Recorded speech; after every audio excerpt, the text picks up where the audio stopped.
Welcome to Tech Hub Academy. Today, we're learning about HTML attributes, which are small pieces of information added to HTML elements to change how they behave or appear. By the end of this lesson, you will understand why attributes are important and how they make web pages work better. What are HTML attributes? HTML attributes are special words used within the opening tag of an HTML element to provide additional information or adjust its behavior and appearance. Attributes follow this pattern: name equals value. Every attribute has a purpose, and different elements use different attributes. In the next slides, we will look at some examples of HTML attributes and what they do. The href attribute. The href attribute stands for hypertext reference. It specifies the destination of a link or the location of an external resource. The href attribute is most famously used with the a tag, which creates a hyperlink. If you want to link to another web page, you place the web address inside the href attribute. Without it, the link would not work because the browser wouldn't know where the user should go. Let's try it out. Open Visual Studio Code. Open your coding folder in Visual Studio Code if you haven't yet.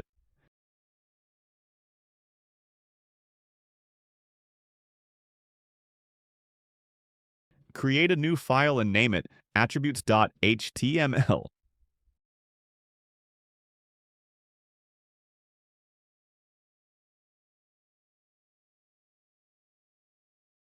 Create a comment and type in the href attribute, then enter.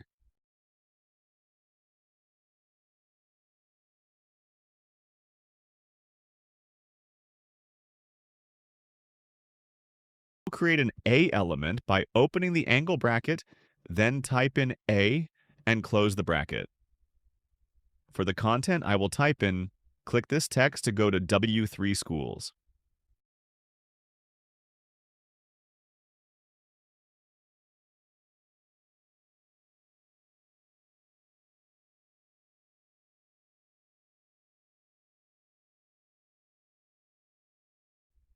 Let's look for the link to use.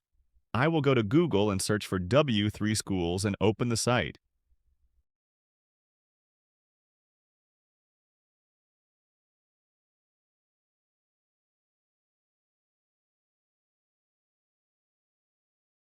Then copy the link, which is in the search bar after opening the site, and finally go back to Visual Studio Code.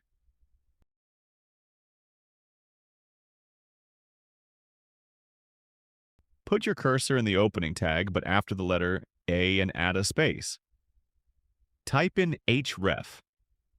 Notice that Visual Studio Code gives you a list of suggestions, so I will click href in that list so that it completes it for me.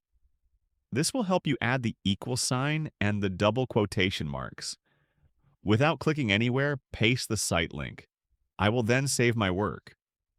I will go to my desktop and open the coding folders till I reach the HTML file and double-click to open it.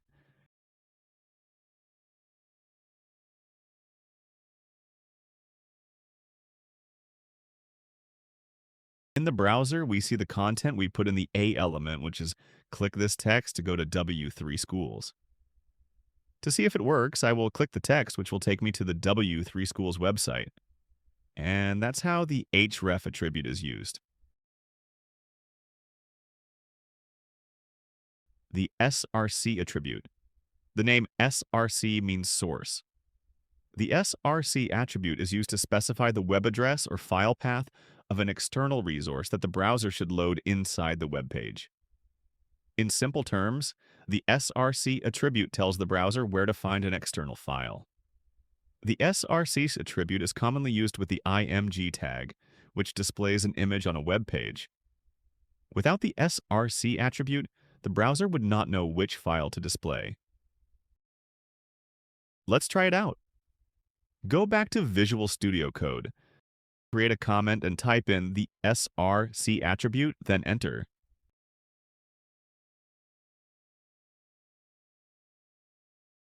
Create an img tag. Before I add the closing angle bracket, I will add a space, then type in src. Select SRC from the list of suggestions given by Visual Studio Code, or press the Enter key, but it must be listed first, so you may press it. Next, I will go to File Explorer and look for any image of my choice. Then right-click and copy it. Go back to Visual Studio Code and paste it inside the double quotation marks. Make your cursor get out of the quotation marks and finally, add the closing angle bracket. Remember in our previous lesson, I said that the img is an empty element, meaning it has no closing tag. So I will save my work and open the browser where I had run my work, then click Refresh. Here we see that the browser has added my exact image in the page. That's how the SRC attribute is used. The width and height attributes. The width and height attributes are used to specify the size of elements. They are commonly used with the img tag to set the width and height of an image in pixels. This is useful when you want your web page layout to stay neat and look good on different screens. Go back to Visual Studio Code, create a comment below the SRC attribute comment, and type in the width and height attributes.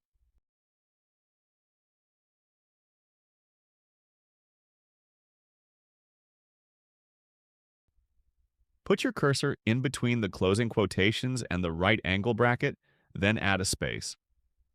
Type in width. For the width, let's put 200.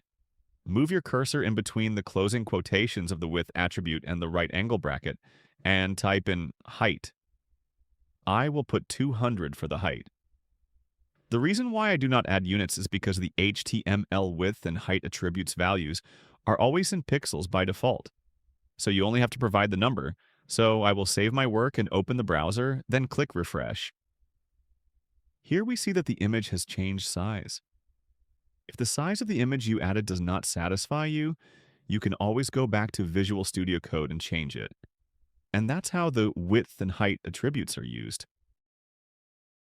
The alt attribute. The alt attribute is used in an img tag to provide a text description of an image if it cannot be displayed. If the image fails to load due to slow internet or a broken link, the text inside the alt attribute will appear. This is also very important for accessibility, helping users who rely on screen readers. Go back to Visual Studio Code. Create a comment below the width and height attributes comment and type in the alt attribute. Put your cursor in between the closing quotations and the right angle bracket, then add a space. Type in alt.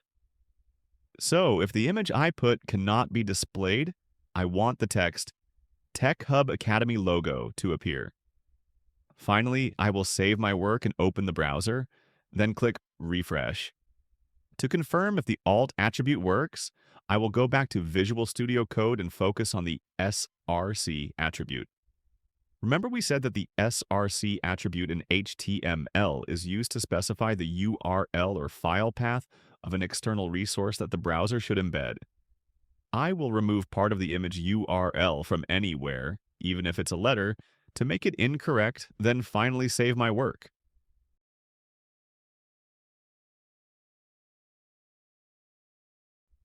Here we see that the textual description appears instead of the image because the image file path or URL is wrong and does not exist. And that's how the alt attribute is used. The style attribute. The style attribute is used to apply inline CSS styles directly to a specific HTML element. It can be used on any HTML element. CSS controls appearance such as color, size, background, borders, or text alignment. Although it works, developers usually prefer external CSS, but the style attribute is useful for quick design changes. Let's try it out. Go back to Visual Studio Code. Create a comment and type in the style attribute, then enter.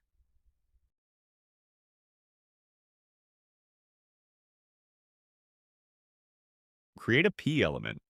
For the content, I will type in "this is a paragraph." Put your cursor in the opening tag, but after the letter P and add a space. Type in style. Next, I will type in color, add a colon, and a space.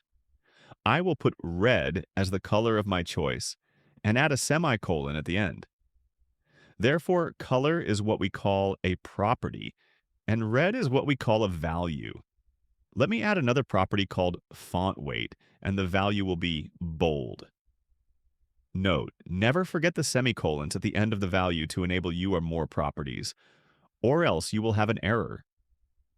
So I will save my work and open the browser, then click Refresh.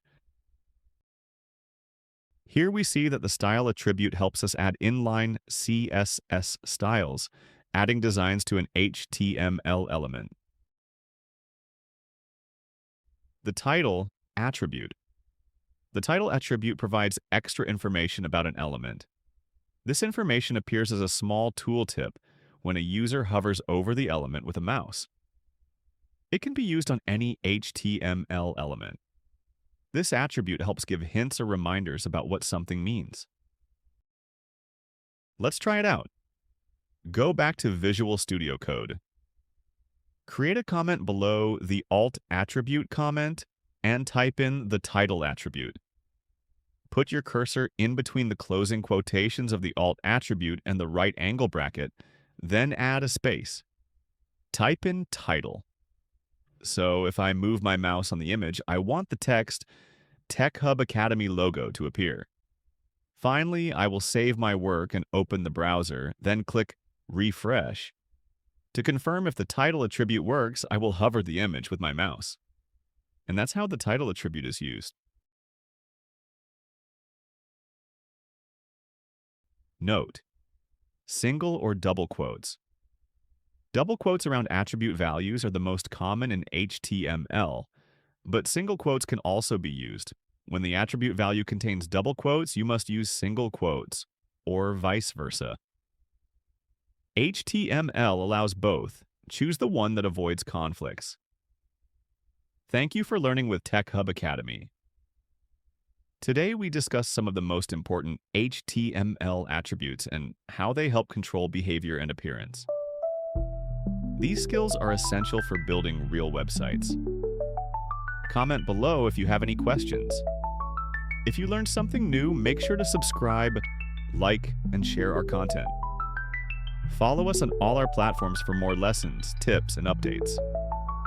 Our next lesson will cover HTML styles. Thanks for watching, and see you in the next lesson.